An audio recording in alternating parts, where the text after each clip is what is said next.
السلام علیکم څنګه یاست جوړ یاست کړاست په خیر یاست کوم رغونه یا مې کوم ځای غلط کې پروننسیشن هغه به تاسو بیا خپل ور سره سموي راځي چې ډایرکټ په سبجیکټ خبرې وکړو سبجیکټ مې چې سره غته دا ګیسټرین ټیسټ مراخته دي ګیسټرین چې کم ټیسټ دی او د دې مطلب چې په دې کې به خپل سر خلاصي ګیسټرین از ا هارمون ګیسټرین یو هارمون دی ګیسټرین stimulate the release of the gastric acid یعنی HCl by the G cell in the stomach when food enter the stomach ګیسټرین په معدې کې د جی سیل په واسطه د معدې اسید یعنی HCl خوشې کولو هڅوي کله چې خواړه معدې ته ننوځي یعنې د دې مطلب دا دی وایي دا کوم ګیسټرین چې دی دا یو هارمون دی دا ګیسټرین څه وخت جوړیږي دا هغه وخت جوړیږي چې زموږ معدې ته کله خواړه ورسي یعنی خوراک ورسي زموږ معدې ته نو دی هلته ځان اکټیویټ کړي یعنی ځان ریلیز کړي د چا په ذریعه باندې کېږي یعنی د چا د کوم دغه چې دی هغه جی سیل ورته وایي یعنی جی حجرې ورته وایي جی سیل چې کوم حجرې چې دي هغه په معدې کې یو قسم حجرې دي نو دی څه چم وکړي دا دغه وکړي دا هارمون راسي جی سیل ته وایي چې ته تیزاب ریلیز کړه صحیح ده د دې داسې ترتیب دی اوس به زه سم سره خلاص کوم اول واري دا چې کله معدې ته خوراک ولاړ شي نو دا هارمون راسي سیګنل راوړي و جی سیل ته وایي چې ته څه تولید کړه HCl تولید کړه HCl چې د زموږ د جسم کم د معدې کم تیزاب چې دی هغه دی نو هغه چې تولید شي نو بیا د خوراک ازمولو کې کومک کوي صحیح نو اول واري راتګ چې دی د هارمون سیګنل راوړل دا چې کوم دی دا د ګیسټرین کار دی ګیسټرین بیا مخته جی سیل ته میسج ورکوي چې هغه څه چم وکړي تیزاب یې لګي تیزاب بیا څه چم کړي هغه ډوډۍ هضمه کوي راځئ چې مخته ځو په جملو چې خپله اتوماټیک سره خلاصېږي صحیح ده د ده فنکشن چې دی فنکشن خو مخته ما درته وویل نور هم مزید درته وایم صحیح ده فنکشن یا د ده کار چې دی ګیسټرین هیلپ ټو stomach to produce hydrochloric acid HCl that is used in the digestions ګیسټرین د معدې سره د مرسته کوي چې هایدروکلوریک اسید تولید کړي چې په هضمه کې کارول کېږي دا هغه جمله ده دی وایي چې دی د کوم چې دی دا ګیسټرین چې دی دا کومک کوي زموږ جسم کې چې کې د تولیدولو دپاره هایدروکلوریک اسید د تولیدولو دپاره یعنی کوم د معدې تیزاب د تولیدولو دپاره نو کومک کوي دا بیا څه چم کوي دی وایي هغه په هضمه کې کار کوي صحیح ده هضمه چې کوم موږ جسم کې یعنې دا کوم خوراک چې موږ رسولی دی دا هضم کې هغه تیزاب صحیح ده ادې دوم نمبر باندې helps secretion of the pepsins بل څه چم کې زموږ په بدن کې دی دا کومک کوي چې معده کې هلته پیپسین انزایم جوړ کړي پیپسین انزایم څنګه جوړېږي او پیپسین انزایم مطلب چې دی هلته څه شم کې هلته پروټین بریک ډاون کوي یعنې پروټین ماتوي نو چې کله دی کومک ورسره وکړي چې پیپسین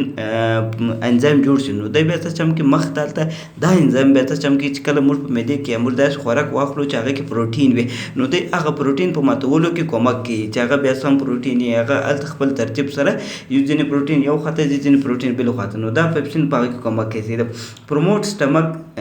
کنټراکشنز نو دې څه چم کې پروموټي یعنې کومک کوي د چې سره چې کله زموږ معده چې د جسم ته خوراک ولاړ شي نو دا زموږ معده پر تنګه شي پر خلاصه شي داسې پر دغه کېږي پر کښته پورته کېږي نو دې ته کنسټرکشن وایي یعنې کنټرکشن وایي یعنې پر تنګول او پر خلاصول چې ما دلته پروننسیشن چې کله غلط شي ما درته وویل بیا هلته خپله هم سموای شي نو دغه کې هم دوی کومک ورسره کولی شي هیلپ ان امپټي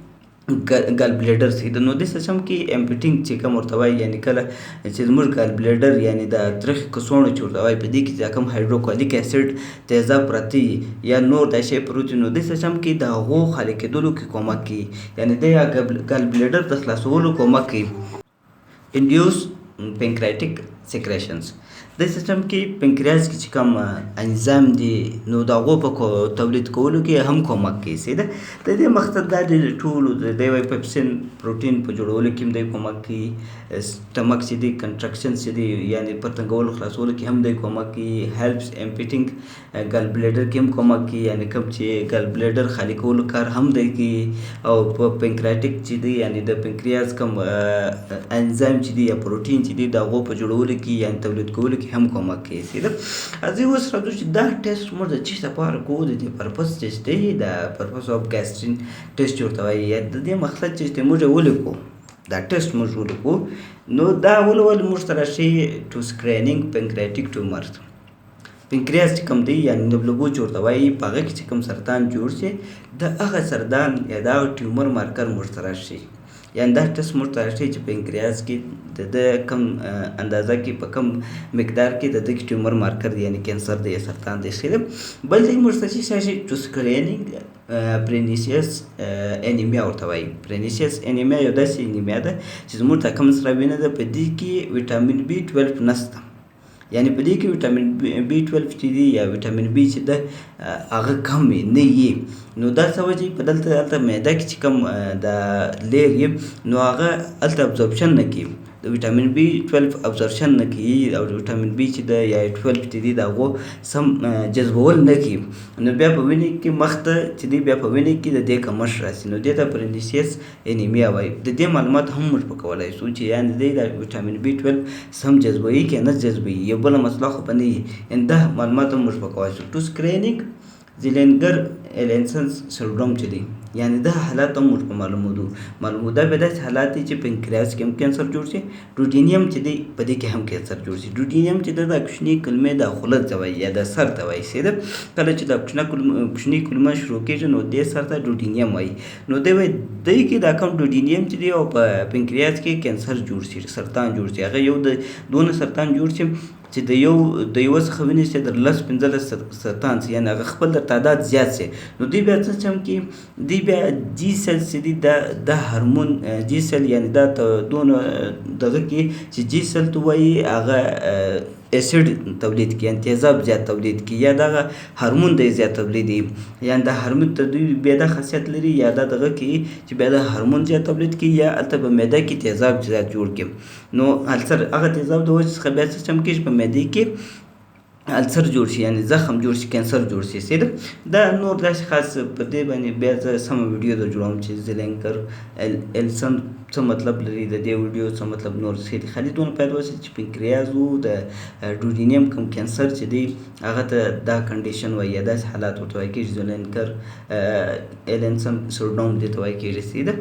نو هلته په معدې کې یعنې پنکریاز چې دی د هغه کې کینسر زیات شي نو هغه بیا څه چم کړي هلته هورمون یا زیات تولید کړي یا د کوم ګیسټرن هورمون یا دا زیات تولید کړي یا جي سیل ته وایي چې هلته تیزاب زیات تولید کړي ښه ده. ادې چې مخ ته ځو بل چیز په دې معلومو چې د ټو ډایګنوز جي سیلز هایپرپلیزیا موږ په دې بل دا معلوموو چې د کوم جي سیل چې دی په دې کې زیاتوالی راشي، یعنې د معدې کوم کینسر چې ورته وایي یعنې په هغه کې دا موږ معلوموو، یعنې په هغه هم په دې معلوموو چې یعنې معدې کې چې کوم کینسر دی هغه هم په دې معلوموو. هایپرپلیزیا هغه ته ویل کېږي چې په کم نوعځای یا په کم ارګن کې چې هغه سیل زیات شي، یعنې دلته هم دا مطلب دا دی چې جي سیلز یعنې په دې کې زیاتوالی راتلل، دا هم موږ په دې معلوموو ښه ده. ادې چې مخ ته ځو د دې نارمل رینج چې دی د کوم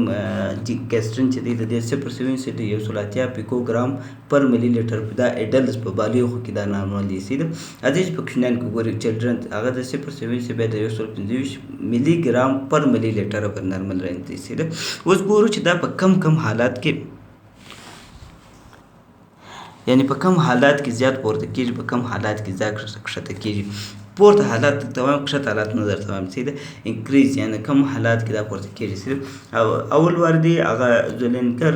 ایلسن سنډروم چې دی مخ ته چې ما درته ویلې یعنې پنکریاز و په ډوډینیم کې کینسر راتلل او جي سیل هایپرپلیزیا کې کېدای شي یعنې د جي سیل زیات تولیدېدل اور یا پرینیسیس انیمیا کېدای شي په دې کې هم پورته کېږي. پیپټیک السر ورته وایي په معدې کې کینسر یا سرطان وي یا سوری وي په هغه کې هم پورته کېږي یا هایپر پیراتایرویډیزم کې پورته کېږي. هایپر پیراتایرویډیزم دا داسې دغه دی چې موږ تایرايډ ګلینډ کې چې کوم هایپر پیراتایرايډ پراته دي نو په هغو کې زیاتوالی پیدا شي، هغه زیات شي یعنې هغه زیات شي یا هغه خپل هورمون زیات تولیدوي، هغه خپل کوم پیراتایرايډ هورمون چې دی هغه زیات تولیدوي ښه ده. په دې پیراتایرايډ باندې ما ویډیو جوړه کړې هغه چې وګورئ خپله یې سر په خلاص دي. یا هایپر ګلیسیمیا کېدای شي په دې کې کیلشیم زیات شي، زموږ د جسم کوم کیلشیم چې هغه کې هم زیات شي د هغه د وجې هم د دې حالات پورته کېږي ښه ده. یا سرکوایډیسیس کېدای شي یا سټمک کینسر کېدای شي، سټمک کینسر یا د معدې سرطان کېدای شي یا کډني فیلر کېدای شي. یعنې په دې حالات کې چې کله دا حالات راشي نو دی پورته کېږي دا ګیسټرین هارمون پورته کېږي سیده او نور داسې خاص کنفیوژن په دې کې راسته که مو ویډیو دا دغه چې دی